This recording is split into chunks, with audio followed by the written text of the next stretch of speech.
Cuglizia, l'oiseau de malheur. Au passage, nous disons merci à Louga François pour ce titre, car ce titre va si bien à une femelle qui le porte bien. On pensait l'avoir raisonné, mais, comme le dit les sages, c'est le molosse et sa déhantée façon de s'asseoir. Oui, la pipe porteuse de malheur a encore chanté. Et que dit cette chanson? Cette chanson raconte les mêmes choses. Comment peut-il être autrement? Le cœur n'y est plus, mais il faut qu'elle joue son rôle jusqu'à la fin. Nul ne peut dire que la visite au domicile de Marie-Odette Lorognon ne l'avait pas ébranlée. Elle semble avoir tout abandonné. Mais n'a-t-elle pas accepté son rôle qui exige d'elle de se départir de son rôle de mère? Quand on vous dit que chacune de ces personnes a eu un rôle à jouer, en l'occurrence l'extraterrestre de prêtre en robe et la tête d'oiseau de malheur de Marie-Odette Lorognon, vous en avez les preuves. Dans leur monde funeste, il n'y a que larmes et désolation. Le sang frais se sent à distance. Et vous voudrez que ces personnes s'humanisent? Non, ceci est impossible. Le monde réel est trop compliqué pour eux. Ils sont désespérés lorsqu'il n'y ait plus question de sang, de crimes et d'assassinats. Dans leur monde parallèle, tout ce qui répugne semble normal, tel que le mensonge, la xénophobie, la lascivité sont monnaie courante. À défaut d'être des femmes et des hommes politiques capables d'offrir la stabilité dans la paix, ils s'obstinent à imposer la violence. Doit-on s'en désoler?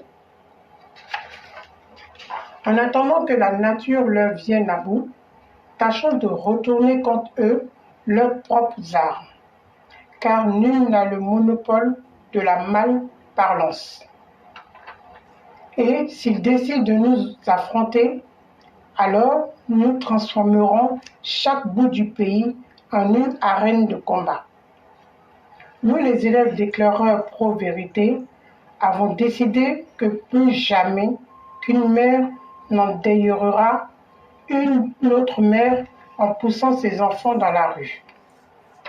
Simone Gbagbo est la dernière femme à se livrer à cette sorcellerie avec son escadron de la mort. Elle qui porte aujourd'hui la malédiction de toutes les victimes que la gourmandise politique excessive a sacrifiées. Nous avons seulement oublié les 7 femmes tombées à Bobo. Rien que ces images nous donnent froid dans le dos, nous révoltent. Que l'oiseau de l'enfer le sache, plus jamais nous ne tolérerons la moindre goutte de sang des nôtres. Nous saurons anéantir l'assaillant pour ensuite remonter jusqu'au commanditaire qui, par lâcheté, met ses propres enfants au chaud et envoie ceux des autres se faire tuer.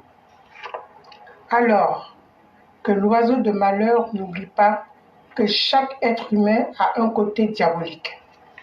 Seulement, certains sont longs à la détente et c'est cela qu'on a du mal à arrêter quand on les invite à venir sur le terrain de la violence. Odette Cuglizia, n'oublie pas ceci.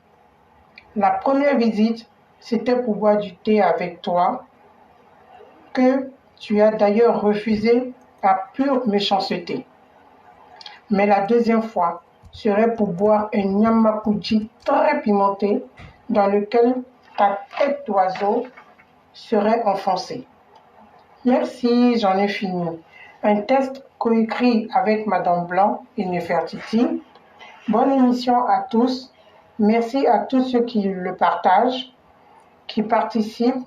Merci aux différents intervenants et surtout ceux qui sécurisent en mettant des cœurs. Merci, merci l'éclaireur. À bientôt.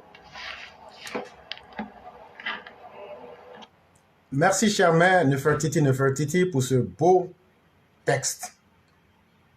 Merci pour le travail avec acharnement. Merci de nous donner de votre temps. Merci surtout de conscientiser les uns les autres.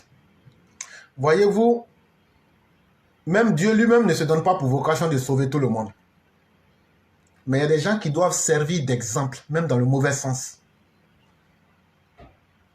C'est pourquoi souvent le malheur est une bénédiction. Pour celui qui a de la bonne conscience, il peut s'en offusquer. Mais quand tu as connu le malfaiteur et tu as connu ce qu'il a posé comme acte, le jour que tu le verras dans le malheur là, tu ne peux que te dire, tu ne récoltes que ce que tu as sémé. Vous voyez, la maman a parlé d'un oiseau, Couglisia. Au sud-ouest, là-bas, chez nous, là, on appelle ça oiseau de malheur. Quand quelqu'un doit mourir chez nous au sud-ouest, là, l'oiseau, là, en général, je ne connais pas pour vous. Je parle de ce que je connais. L'oiseau, là, vient et puis il chante. On appelle ça oiseau sorcier. L'oiseau sorcier de la Côte d'Ivoire, là, c'est Laurent Gbagbo. C'est-à-dire, même simple discussion, même simple aller dans un restaurant pour manger, là, tant que lui n'a pas apporté palabre là-bas, là, tant qu'il n'y a pas eu 100 d'hommes versés, là, lui n'est pas en paix. Mais tel que tu as vécu, tel que tu finiras. Parce que les enfants de ceux que tu as assassinés de 2000 à 2010, là, leurs enfants, ceux que tu as assassinés, là, leurs enfants ont grandi. Ils disent aujourd'hui, là, ils réclament la dette de sang. Donc quand vous êtes dans le pays, vous parcourez le pays, vous glosez à travers le pays, vous jouez les intéressants comme des oiseaux de malheur. Mais c'est ce malheur-là qui va vous frapper et qui vous donnera l'estocade finale. Soyez-en rassurés. Et tout est déjà fin prêt. Et la seule garantie qu'on peut vous donner, c'est qu'on fera ça vite et propre. Nous, on dit ce qu'on fera et on dit ce qu'on a fait. Et on s'assume. On n'a pas honte de quelqu'un. Tu as tué papa de quelqu'un, la personne a tout le droit de dire « il faut que je rende le coup ». Surtout que la justice n'est pas montrée au rendez-vous. Mais on vous attend. Mais cette fois-ci, la seule garantie qu'on vous donne, ça sera vite fait. Soyez-en rassurés. Elle a invoqué le nom de l'oiseau en français, la pie. Ça me rappelle l'histoire du roi Salomon. Ceux qui sont musulmans, dans le Coran, ils appellent ça oud. Ils disent que c'était un oiseau. C'était pas un oiseau, hein. C'était un être humain. C'était un être humain. On l'a appelé la pie parce que c'était un stratège et un grand espion militaire. C'est pourquoi, quand il est revenu du royaume de Saba, depuis quand tu as vu un oiseau venir parler pour parler de stratégie militaire, je suis allé là-bas, j'ai vu la reine, elle est comme ça, elle a une puissante armée, elle est comme ça, elle est comme ça. Il va falloir qu'on signe un traité d'amitié avec elle. Depuis tu as vu un oiseau réfléchir comme ça. Allez reprendre votre courant là. Et puis apportez-nous l'oiseau là. C'était un chef militaire qui avait pour stratégie et efficacité d'être toujours sur les postes avancés pour espionner les États. C'est pourquoi on l'appelait l'oiseau. C'était son nom de code. On est là, nous on croit en Dieu, nous on croit en Dieu. Quand tu crois en Dieu, là, il faut comprendre aussi la parole de Dieu. Maintenant, tous ceux qui sont musulmans, là, si ce que j'ai dit est faux, là, mettez en commentaire ce que tu dis est faux. Je vais rentrer dans les détails. On va vous donner tout ce qu'il faut. Nous, là, on a dit vos religions, là. On vous respecte. Mais nous, on a appris vos religions. Souvent même plus que vous-même. Et on va démontrer ça en disant certaines choses à tout le monde. Pour que les gens aillent vérifier. Et le jour que quelqu'un va découvrir qu'on a menti, là, que la personne vient dire, là, tu as menti, il faut te réexpliquer.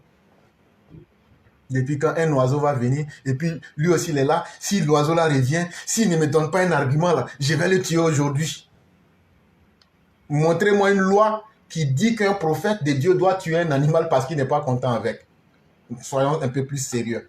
Mais ce que je voulais dire qui est important, c'est que les Ivoiriens, aujourd'hui là, le choix du malheur et le choix du bonheur en face de nous. Ceux qui combattent Alassane Ouattara là, c'est votre raison de vivre, continuez à le faire. Mais nous qui voyons le mal en Laurent Gbagbo et en ses partisans là, nous on va vous combattre. Et on le fera avec acharnement et avec une telle détermination que le monde se souviendra de nous. Vous avez dit qu'on n'était pas là à l'école. Mais aujourd'hui là, nous on développe des textes philosophiques. Aujourd'hui là, on développe. Les thèmes de tous les aspects politiques que personne jamais avant nous n'a fait. Nos mères écrivent des textes tous les jours. Ah non, ils sont arrogants. Mais on est arrogant parce qu'on est devenu plus fort que vous. On est arrogant parce qu'on a Alassane Ouattara. Quand tu es le plus fort là, tu ne peux pas te mettre à la place du vaurien pour faire plaisir aux vauriens. On est arrogant parce qu'on a le meilleur président de l'Afrique. Et c'est à nous d'être arrogants pour montrer ça aux gens. Il y a quoi dedans et puis on ne peut pas faire. Et puis si on est arrogant là, allez chercher un plus qu'Alassane Ouattara pour envoyer. Quand tu as de l'or là, tu ne te comportes pas comme quelqu'un qui a du métal. Nous là, on a Alassane Ouattara. Sinon, on ne se glorifie pas avec Alassane Ouattara là. Ce n'est pas avec votre Satan là, on va aller se glorifier ici.